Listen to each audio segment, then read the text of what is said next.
3 taon na ang nakalipas nang mangyari ito.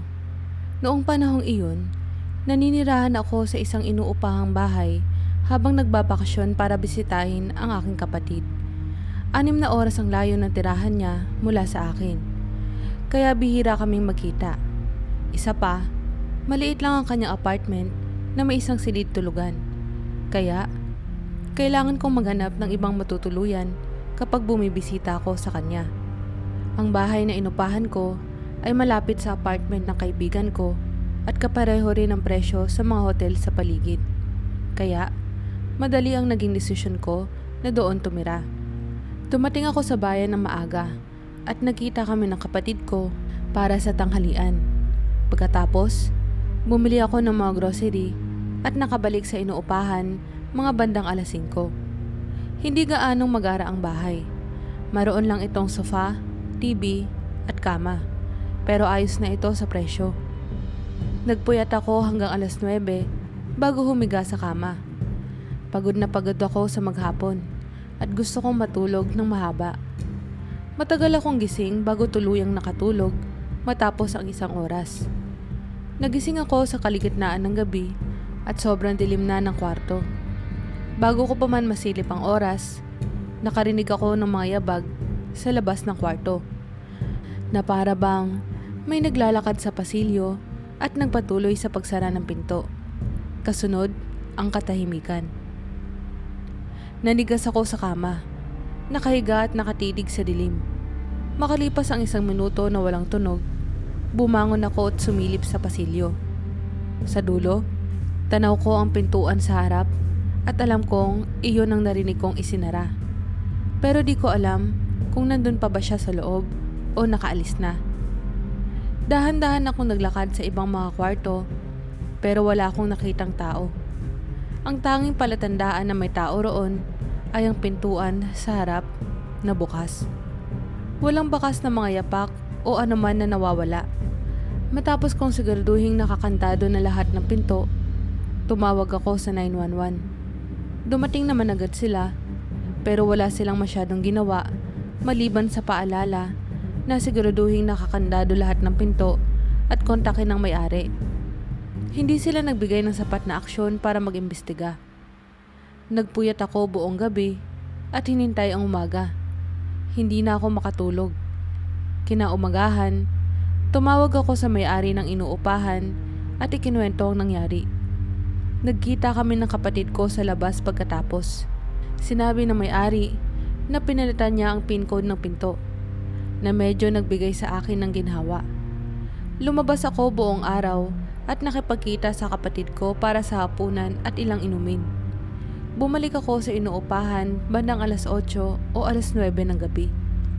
Naupo ako sa sofa, inaantok pero nakaramdam ng kaba dahil sa nangyari. Tuwing pipikit na ang mata ko, bumabalik sa isip ko ang takot na baka bumalik ang sumalisi. Alam kong kailangan kong matulog ngayong gabi dahil hindi ako nakatulog kagabi. Kaya, nagpasya akong muling suriin ang buong bahay para mapanatag ang isip ko. Naglibot ako sa sala at kusina. Pagkatapos, nagtungo sa kwarto. Binuksan ko ang aparador at sinilip ang banyo. Bago pa ako lumabas, narinig ko ang mga yabag na tumatakbo sa pasilyo papunta sa kwarto. Pagharap ko, natanaw ko ang isang malaking lalaki bago niya isara ng malakas ang pinto ng kwarto. Narinig ko ang kanyang mga yabag na patungo sa sala habang nanatili akong nakatayo at nakikinig. Naglibot siya sa sala at kusina ng mga 2 minuto bago ko narinig ang pagbukas at pagsara ng pinto sa harap. Mabilis na dumating ang mga pulis nang tumawag ako ulit. At dumating din ang may-ari. Gulo ang sala at kusina. Nakakalat ang mga gamit at nakabukas ang mga kabinet. Pati mga laman nito ay nasa sahig. Pero sa masusing pagsilip, walang nakita ang may-ari na nawawala. Para bang may hinahanap ang lalaki na isang tiyak na bagay. Umalis ako sa inuupahan at lumipat sa hotel pagkatapos noon. Wala akong narinig na update sa mga sumunod na araw. Sa tingin ko, hindi na siya natugpuan. Pero iniwan ako ng sitwasyon na maraming tanong sa isip. Ang hindi ko makalimutan ay nilibot ko na ang buong bahay noong gabing iyon. Kaya, saan siya nagtatago? Gaano kaya siya katagal sa loob ng bahay na kasama ko? Pinapanood ba niya ako? At ano kaya ang nangyari kung nakatulog ako sa sofa?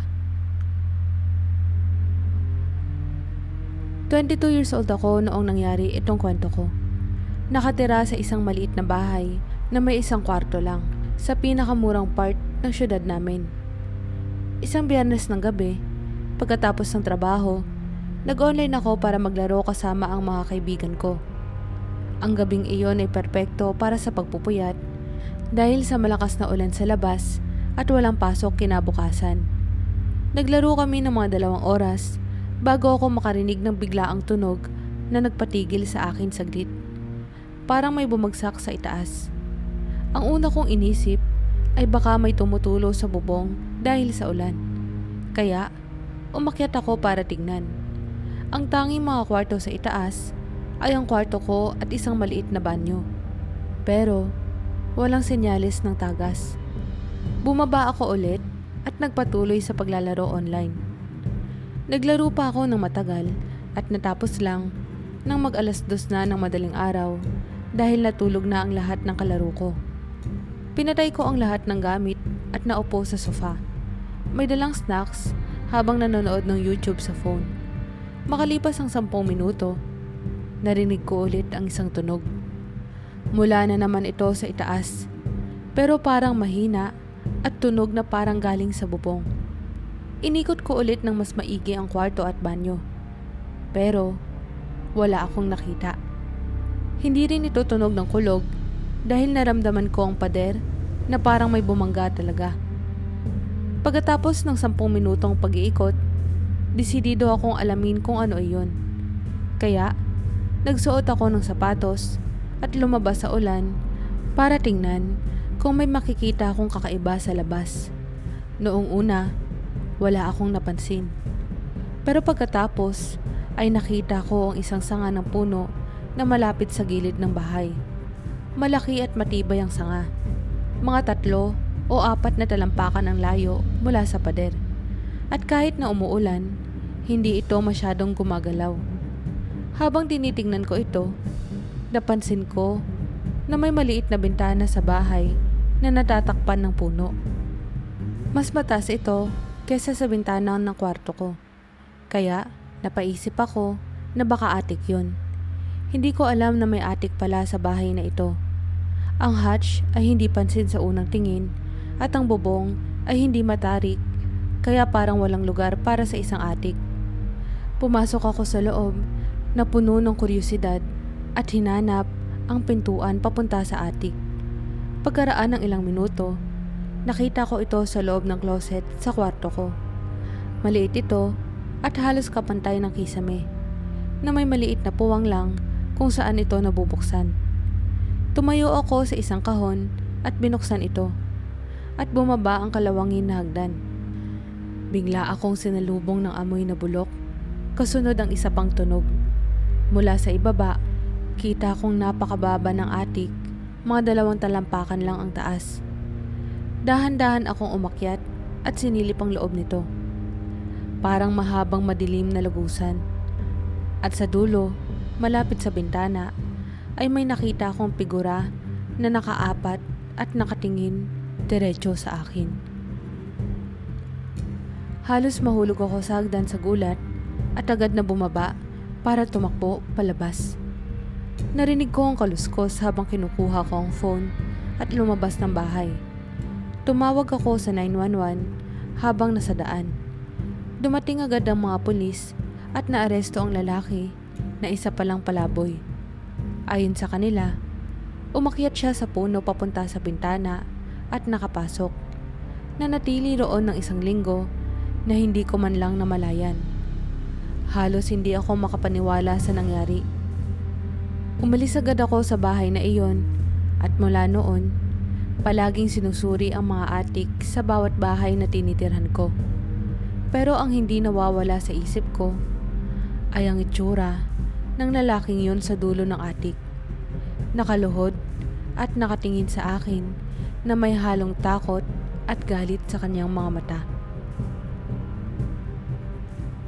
Sa nakaraang ilang taon, 2 ang trabaho ko at karaniwan umaalis ako ng bahay bandang 6:00 ng umaga at nakakauwi na ng 10:00 ng gabi.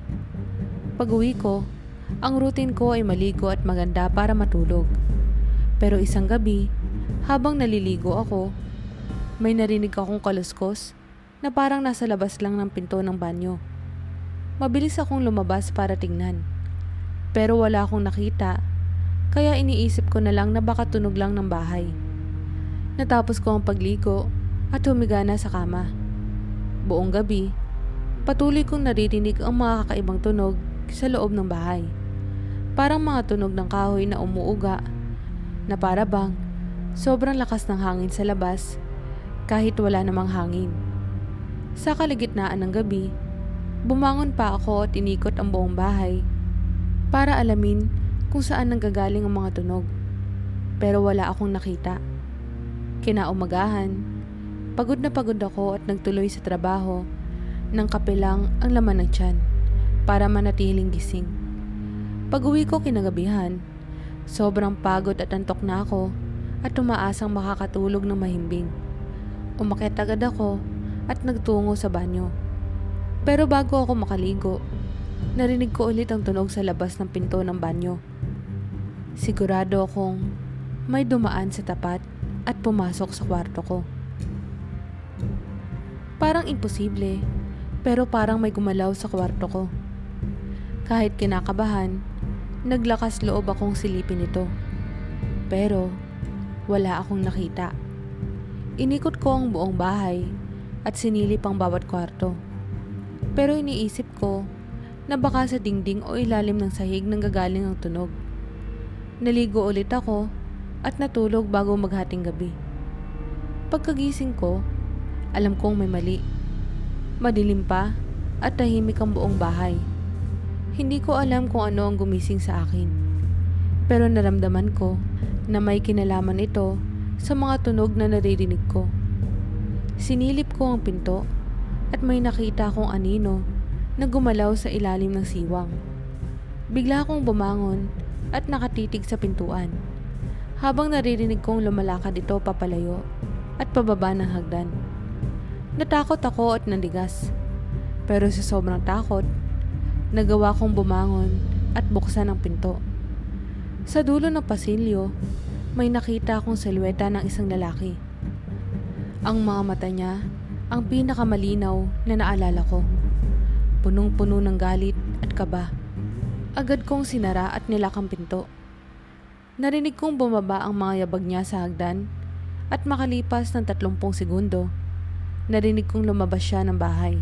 Tumawag agad ako sa pulis, pero wala silang masyadong nakita. May mga bakas na nagpatunay na ilang araw na siyang nasa bahay ko. Pero, ayun lang. Hindi ko alam kung saan siya nagtatago, pero palagi kong iniisip ang mga oras na naririnig ko siyang dumadaan sa tapat ng banyo ko. Baka natutulog siya sa kama ko at nagtutungo sa closet kapag naliligo ako. Saka lumalabas ng kwarto kapag may pagkakataon. Iniisip ko rin kung bakit nagtagal pa siya sa ibaba bago umalis, kahit alam niyang nakita ko na siya at baka tumawag na ako sa pulis. Hanggang ngayon, nakakatakot isipin na may isang taong nagtatago sa bahay ko habang natutulog ako. Sa pagkakaalam ko, hindi na siya bumalik at wala pa ring balita tungkol sa kanyang pagkakakilanlan. Noong nakaraang taon, lumipat ako sa bagong bahay na malayo sa syudad.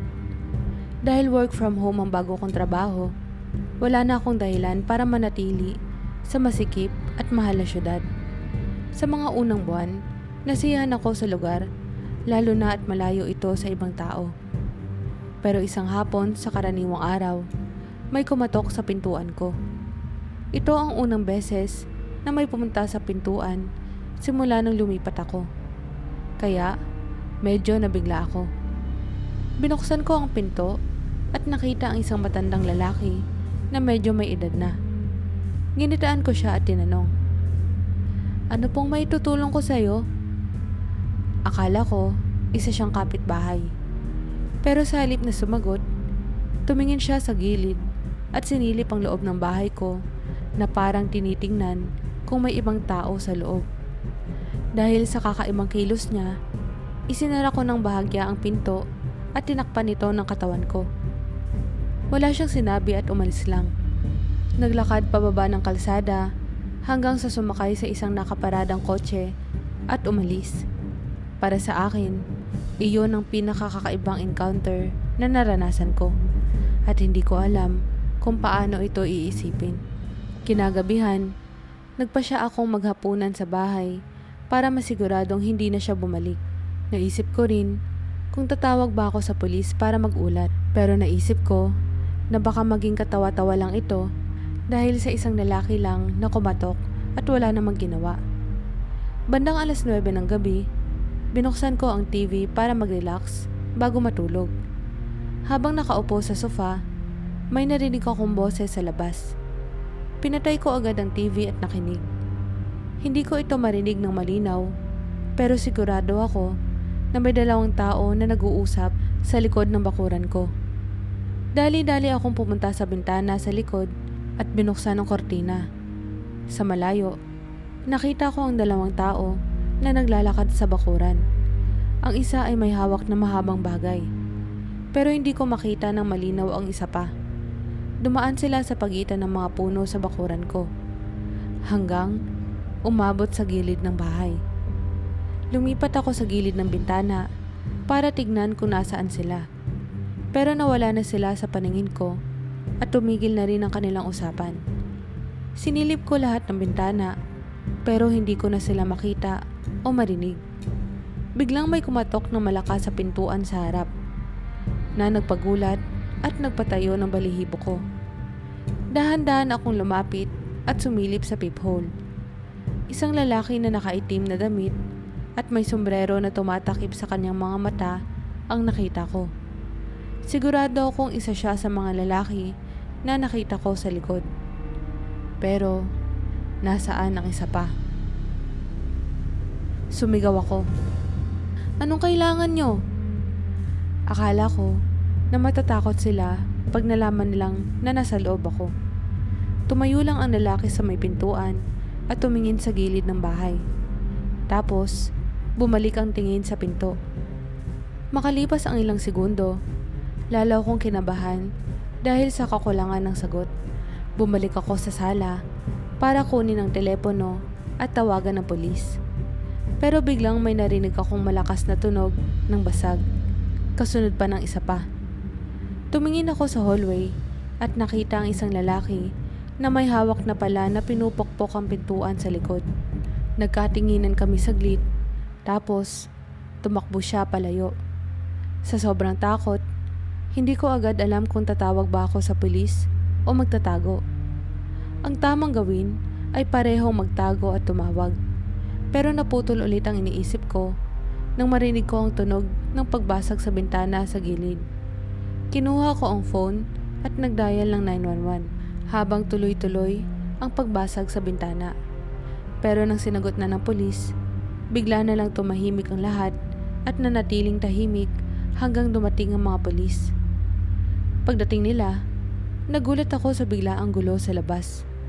Ang lalaki na sa pintuan pala ay hindi umalis at siya rin ang lalaki na pumunta sa bahay ko kaninang hapon.